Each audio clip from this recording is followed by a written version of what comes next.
क्या आप जानते हैं कि जून के महीने में एक ऐसा दिन आ रहा है कि जिस दिन यमराज भी आपके घर का रास्ता भूल जाएंगे। जी हाँ, जून के महीने में एकादशी आ रही है, निर्जला एकादशी। ये इतनी बड़ी पवित्र एकादशी होती है कि जिसकी भी कुंडली के अंदर पितर दोष हो, गरीबी हो, कोई भी कष्ट हो, इस दिन दूर हो सकते हैं। नमस्कार दोस्तों, स्वागत है आपका एस्ट्रो हेमा चैनल में। दोस्तों, आज हम निर्जला एकादशी के बारे में बात करेंगे। 26 जून शुक्रवार का दिन निर्जला एकादशी आ रही है। शुक्रवार का दिन कौन सा दिन है?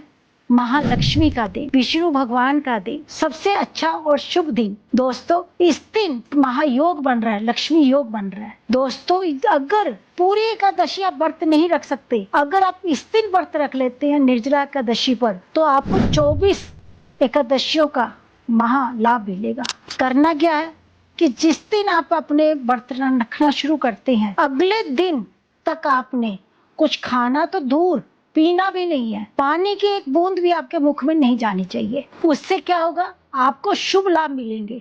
जो भी आप चाहोगे, आपकी मनोकामना पूरी होगी, सर से कर्जे की मुक्ति होगी। निर्जला एकादशी को भीमसेनी एकादशी भी कहते हैं। इसे भीमसेनी एकादशी क्यों कहते हैं? इसकी एक पुरानी कथा है। जब पुराने महाभारत के समय में 5 पांडव होते थे और उनकी माता कुंती हर वक्त व्रत किया करती थी। अब जो भीमसेन थे, उनको भूख बहुत लगती थी, वो व्रत नहीं रख पाते थे। अब माता बोलती थी कि व्रत रखिए, तो वो बहुत परेशान हो गए। तो वो वेद व्यास मुनि के पास गए और बोले, महाराज, मुझे बहुत भूख लगती है और माता बोलती है कि आप व्रत रखिए। मैं क्या करूँ कि मुझे मोक्ष मिल जाए और खाना भी मिल जाए? मैं ऐसा क्या करूं? वे जो वेद व्यास मुनि जी थे, वो हंसे और फिर कहने लगे, चलो मैं आपकी समस्या को दूर करता हूं। तो आप ऐसा करिए, साल में एक निर्जला एकादशी आएगी, जून के महीने में जो होगी, शुक्ल पक्ष में आएगी, आप उसको कर लेना। तो इससे क्या होगा? आपको पूरी एकादशियों का फल मिलेगा और आपका मोक्ष भी हो जाएगा। आपने क्या करना है? जिस दिन एकादशी का दिन हो, उस दिन आपने प्रातः, सुबह से लेकर अगले प्रातः जब सूर्य उदय हो, जब तक आपने पानी की एक बूंद भी नहीं पीनी और खाना भी नहीं खाना। आपने ये बिल्कुल निर्जला रखना है। इससे क्या होगा? आपको बहुत अच्छा मोक्ष मिलेगा। भीमसेन बड़ा खुश हुआ और उसने ऐसा ही किया। उसको इससे क्या हुआ?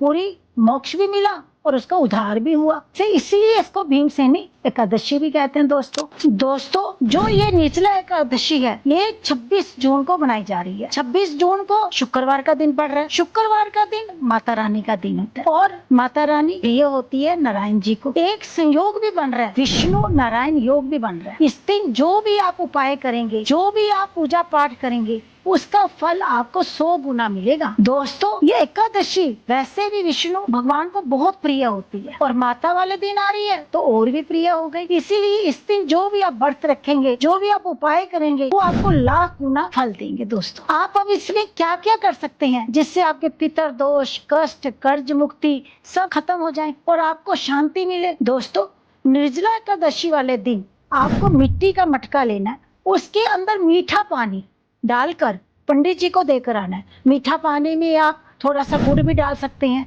चीनी भी डाल सकते हैं, उसमें थोड़ा सा कच्चा दूध डालकर भरकर देकर आ सकते हैं। अगर आप ऐसे देना चाहते हैं, चीनी से भरकर भी देके आ सकते हैं।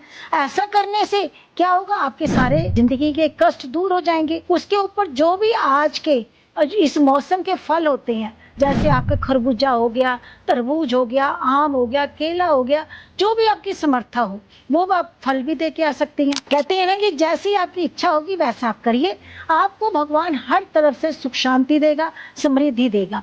आप ये करके देखिए कि आपकी जिंदगी में कितनी खुशियां आती हैं। दोस्तों, निर्जला एकादशी वाले दिन पीले वस्त्र पहनने का भी रिवाज है। क्या कहा जाता है? पीले वस्त्र क्यों पहने जाते हैं? क्योंकि विष्णु भगवान का दिन होता है ये। विष्णु भगवान को पीली चीजें बड़ी प्यारी हैं। आप इस दिन केला, आम, पीले पीले फल, पीले फूल, पीले वस्त्र मंदिर में दान दे सकते हैं। पीली चीजें पंडित जी को दान दे सकते हैं। पीली मिठाई देकर आ सकते हैं। इस तरह से आप पीली चीजों का दान करेंगे, पीले कपड़ों का करेंगे, तो आप खुद में खुद देखेंगे कि आपके अंदर पॉजिटिव एनर्जी आएगी और वाइब्रेशन ऑरा भी बदल जाएगी और खुशियां भी आएंगी। आपके घर में दिन दुगनी रात चौगुनी तरक्की होगी। दोस्तों, ये पीली चीजों का दान करने से विष्णु भगवान खुश हो जाएंगे। आपके घर के अंदर से जो नेगेटिव एनर्जी होगी खत्म हो जाएगी और घर में सुख शांति बढ़ेगी, समृद्धि बढ़ेगी। अब आपको इस दिन क्या नहीं करना, क्या गलतियां कर देते हैं कि जो सारा फल खत्म हो जाता है। देखो दोस्तों, इस दिन आपको चावल नहीं खाने चाहिए। कहा जाता है कि एकादशी वाले दिन अगर हम चावल खाते हैं वो कीड़े बन जाते हैं और कीड़े बनकर हमारी जिंदगी को कष्ट देती है, हमारे जीवन में भी कष्ट आता है। इसलिए एकादशी वाले दिन कभी भी चावल नहीं खाना चाहिए, ये चावल कीड़े का रूप धारण कर लेते हैं। और एकादशी वाले दिन तुलसी नहीं तोड़नी चाहिए, क्योंकि तुलसी विष्णु भगवान को बहुत अच्छी लगती है और प्रिय होती है। तुलसी तोड़ने से पाप चढ़ता है। तुलसी अगर आपको चढ़ानी भी है तो एक दिन पहले तोड़ कर रखिए, उसी दिन आपको तुलसी नहीं तोड़नी चाहिए। तो ये छोटी छोटी बातें होती हैं जो जिंदगी में आपकी खुशियों को बढ़ा भी सकती हैं और नुकसान भी कर सकती हैं। ये छोटे से उपाय आपकी किस्मत को बदल सकते हैं और आपकी जिंदगी को सुधार सकते हैं। दोस्तों, अगर आपको मेरी ये वीडियो पसंद आती है तो आप इसे लाइक करें, फॉलो करें, शेयर करें। जुड़े रहें एस्ट्रो हेमा के साथ। आप सबको मेरा नमस्कार।